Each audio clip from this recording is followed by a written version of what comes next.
Hello दोस्तों, आज मैं आपको रॉबर्ट कियोसाकी, जो कि एक सक्सेसफुल बिजनेसमैन और ऑथर हैं, उन्हीं की एक बहुत फेमस और अपने टाइम की best selling book rich dad poor dad से एक बहुत ही इंपॉर्टेंट और इंटरेस्टिंग लेसन के बारे में बताने वाला हूं, जो आई एम श्योर आप लोगों की बहुत हेल्प करेगा अपने पर्सनल फाइनेंस में और आपकी सोच को बदल देगा, जैसे कि मेरी और बाकी लोगों की जिसने ये बुक पढ़ी है। और मेरा यकीन मानो तो आपको भी कभी ना कभी ये बुक ज़रूर पढ़नी ही चाहिए। रॉबर्ट जब सिर्फ 9 साल के थे तो उनके साथ एक ऐसा इंसिडेंट हुआ था जिसने उन्हें अमीर और सक्सेसफुल होने का इंपॉर्टेंस सिखा दिया था बचपन में ही। जिस स्कूल में रॉबर्ट पढ़ते थे वहाँ सिर्फ अमीर लोगों के बच्चे जाते थे। और हुआ ये कि एक दिन स्कूल के एक अमीर लड़के ने अपने कुछ दोस्तों को अपने साथ पिकनिक के लिए अपने बीच हाउस ले गया, और वहीं रॉबर्ट और उनके दोस्त माइक को पूछा तक नहीं, क्योंकि वो दोनों गरीब घर के थे। इस बात ने रॉबर्ट को इतना दुखी कर दिया था कि फिर मन ही मन में उन्होंने तय कर लिया एक दिन वो बहुत अमीर और सक्सेसफुल इंसान बनेंगे लाइफ में। रॉबर्ट के 2 फादर्स थे। एक जिसको वो रिच डैड बोलते थे वो एक्चुअली उनके दोस्त माइक के फादर थे, और दूसरे जिनको वो पुअर डैड बोलते थे वो रॉबर्ट के बायोलॉजिकल फादर थे। एक हाईली एजुकेटेड थे जिनके पास पीएचडी थी, और वो इतने इंटेलिजेंट थे कि 4 साल की अंडर ग्रेजुएट डिग्री उन्होंने सिर्फ 2 साल में ही पूरी कर ली थी, और वर्ल्ड की बेस्ट यूनिवर्सिटी से फुल स्कॉलरशिप में पढ़ाई की थी। और वहीं रॉबर्ट के दूसरे डैड जिन्होंने 8th ग्रेड भी पास नहीं किया था। एक बाय प्रोफेशन टीचर थे और दूसरे बिजनेसमैन, लेकिन दोनों ही फादर्स बहुत मेहनती और सक्सेसफुल थे अपने काम में और अच्छे पैसे कमाते थे। वहीं एक हमेशा पैसों से परेशान रहते थे और दूसरे हवाई के सबसे अमीर लोगों में से एक बने। साथ ही एक ने मरते वक्त मिलियंस ऑफ डॉलर छोड़ा अपनी फैमिली के लिए, और दूसरे ने अनपेड बिल्स। अब 2 फादर्स होने से जिनकी सोच और माइंडसेट एकदम अलग थी एक दूसरे से, रॉबर्ट के पास एडवांटेज होता था कि वो किसकी एडवाइस मानेंगे। वो सिंपली किसी एक की एडवाइस को एक्सेप्ट या रिजेक्ट करने से पहले खूब सोचते और कंपेयर करने के बाद खुद के लिए जो बेस्ट एडवाइस होती थी वो चूज़ कर पाते थे। और ये कई बार काफ़ी मुश्किल होता था उनके लिए, क्योंकि दोनों ही फादर्स अपने करियर के शुरुआती दिनों में थे और एक दूसरे से एकदम अपोजिट माइंडसेट के थे।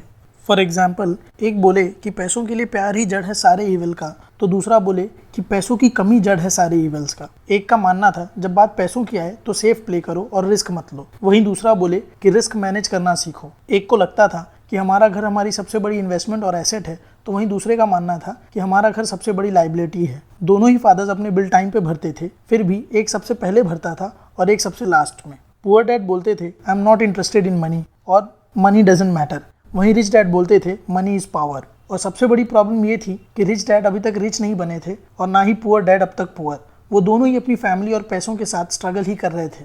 साथ ही रॉबर्ट बताते हैं एक बहुत बड़ा कारण जिससे अमीर और अमीर होता जाता है, गरीब और गरीब, और मिडिल क्लास हमेशा परेशान रहता है कर्ज में, क्योंकि मनी मैनेजमेंट का सब्जेक्ट घर में सिखाया जाता है और ना कि स्कूल में। हम में से ज़्यादातर लोग ये अपने पेरेंट्स से सीखते हैं, और अब ऐसे में एक गरीब पेरेंट्स अपने बच्चों को बोलते हैं स्कूल जाओ और खूब मेहनत से पढ़ाई करो। फिर होता ये है कि बच्चा बहुत अच्छे नंबर से ग्रेजुएट हो जाता है, लेकिन एक गरीब इंसान के माइंडसेट के साथ, और स्कूल का फोकस होता है प्रोफेशनल स्किल्स सिखाने में, ना कि फाइनेंशियल स्किल्स। इसीलिए कई बार समझदार लोग जैसे कि बैंकर, डॉक्टर, अकाउंटेंट्स अच्छा कमाने के बाद भी पैसों से परेशान रहते हैं, क्योंकि उनके अंदर फाइनेंशियल लिटरेसी नहीं होती। फाइनेंशियल लिटरेसी का मतलब है कि इससे कोई फ़र्क नहीं पड़ता कि आप कितने पैसे कमाते हैं, फ़र्क पड़ता है तो सिर्फ इससे कि आप कितने पैसे अपने पास बचाते हैं। रॉबर्ट कियोसाकी 47 की एज में रिटायर हो गए, और अब उनके और उनकी वाइफ के लिए काम करना ज़रूरी नहीं है, वो एक ऑप्शन बन गया है, क्योंकि उनका वेल्थ अब ऑटोमेटिकली ग्रो कर रहा है रोज़। रॉबर्ट एक सिंपल स्टोरी बताते हैं ईयर 1923 की, जब शिकागो में एक मीटिंग हुई थी अमेरिका के ग्रेटेस्ट लीडर्स और रिचेस्ट बिजनेसमैन्स की,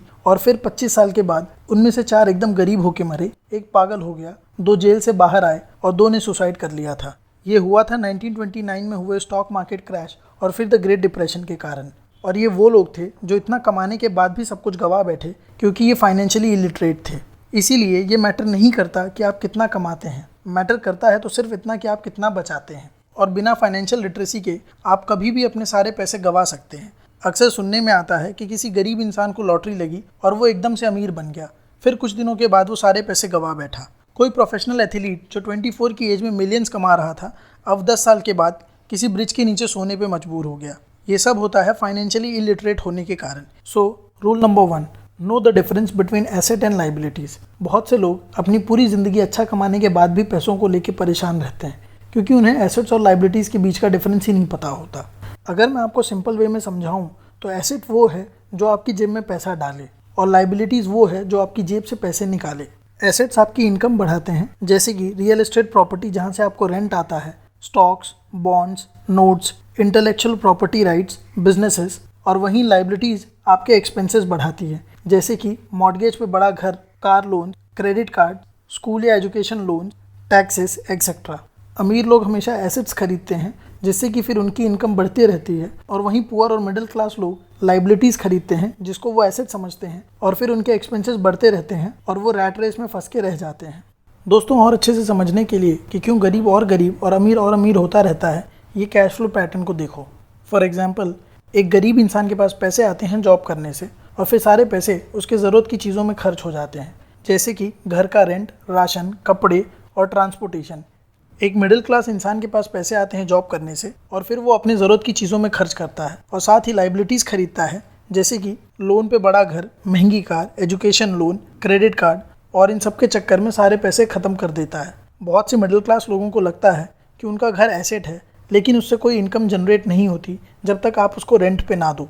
वहीं एक अमीर इंसान के पास पैसे आते हैं जॉब या बिजनेसेस से और बाकी उसके एसेट से, जैसे कि रियल एस्टेट से रेंट, स्टॉक से डिविडेंड, इंटरेस्ट एक्सेट्रा। वो अपने लिए multiple source of passive income बनाते रहते हैं और फिर आए हुए पैसों से अपनी ज़रूरत की चीज़ों में खर्च करते हैं, और बाकी के बचे पैसों को वो फिर से एसेट्स में इन्वेस्ट करते हैं, जो उन्हें और एसेट्स बनाने में हेल्प करता है। इस तरह एक अमीर इंसान और अमीर बनता जाता है। इसीलिए अगर हमें भी अमीर बनना है तो ज़्यादा से ज़्यादा एसेट्स खरीदने चाहिए और जितना हो सके लायबिलिटी से दूर रहना चाहिए। दोस्तों, अगर ये वीडियो आपको पसंद आया हो तो लाइक और शेयर ज़रूर करें, और भी आने वाले इंटरेस्टिंग और नॉलेजेबल वीडियोज़ को देखने के लिए सब्सक्राइब करना ना भूलें सक्सेस 101 को। Thank you for watching.